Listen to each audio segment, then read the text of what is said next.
Hello, Dr. Amoti. Very pleased to be here with you this afternoon and to talk about some of the things that we've done working with both your group, which is the Parliamentary Research Service here in the Parliament of Kenya. And we also have representatives from the litigation services in our working group and human resources. And we've been working with you quite extensively over the last 2 and 3 months in 3 areas in particular, helping you develop a supervisor's guide for gender responsive human resource management. Very importantly, working with you to strengthen your Gender Responsive Budget Act and process. And thirdly, public participation.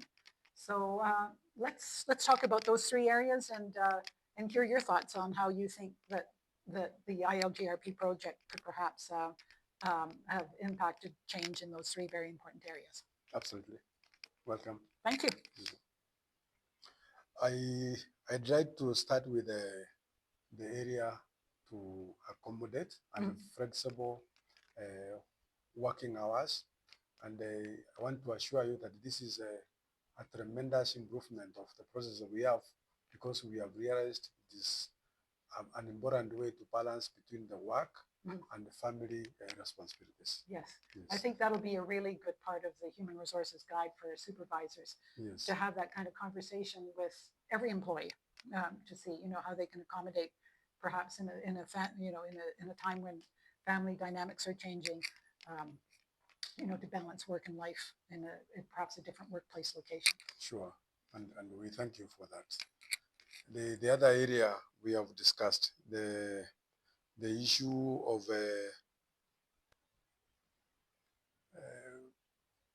gender sensitive budgeting or gender responsive budgeting.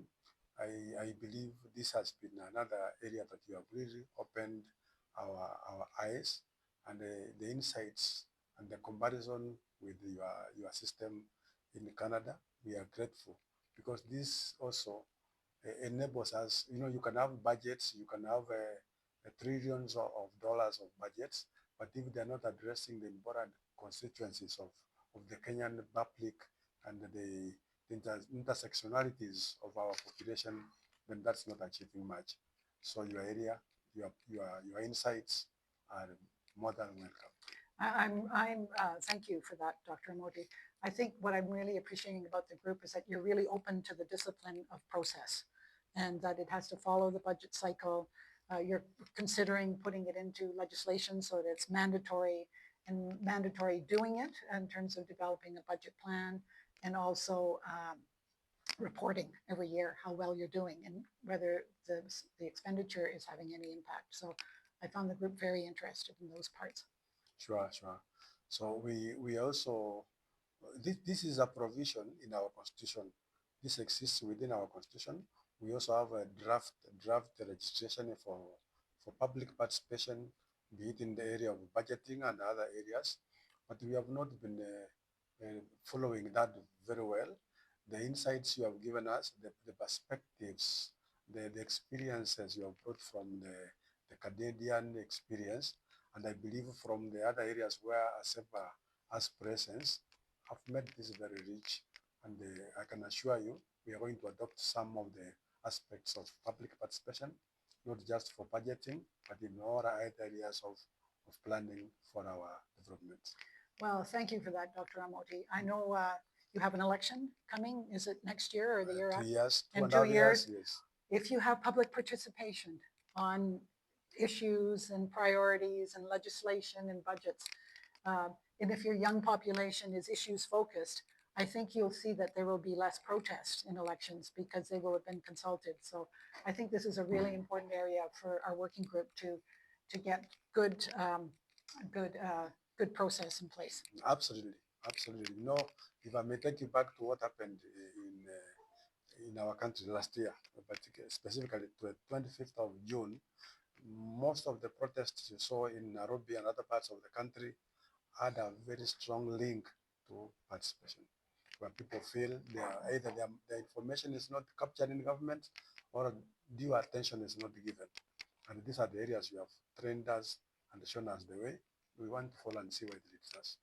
Well, I wish you all the best. And please be assured, we will be working even though we're leaving soon, we are here with you in spirit. We will virtually support you in the development of these documents so that they are, good process, adopted into operational guides, and most of all, mandatory and followed. So we're, the next year that we're working with the project, it's about now institutionalization.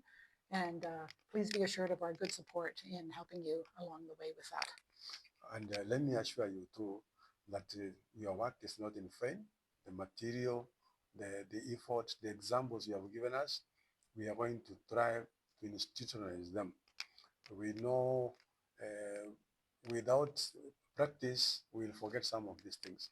So we are going to involve our management, our senior management, and believe me, other sectors of the country will learn from us as Parliament and implement some of the things we have done. Eventually, you are going to see some impact. So on that note, I also want to thank you most sincerely, personally, Madam Marilyn and Mr. Peter, also the ACEPA and the PC in Canada, because we know this takes time and resources for you to come all the way and sit with us, take us patiently through the processes just to improve our outcomes.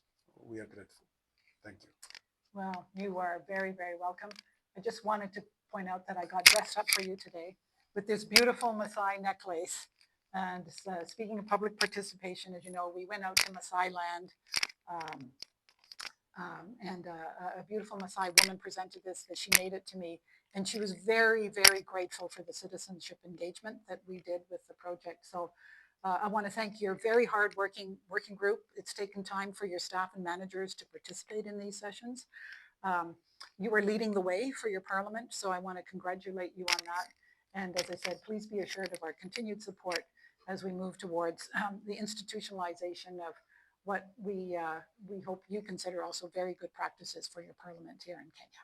Thank you very much. If you may take the example of that lady gave you a gift on behalf of many other Kenyans. We appreciate you. We are grateful. May I tell you, we have a name for you.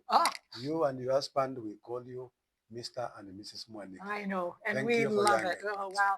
And Mwaniki means blessings, and we are very happy to share the blessings of our great country, Canada, with Kenya, and the spirit of collaboration, and all in the spirit of continuous improvement of parliamentary process. Grateful to be here and grateful for our great collaboration. All the best. God bless Canada. God bless Kenya. Thank you. Thank you.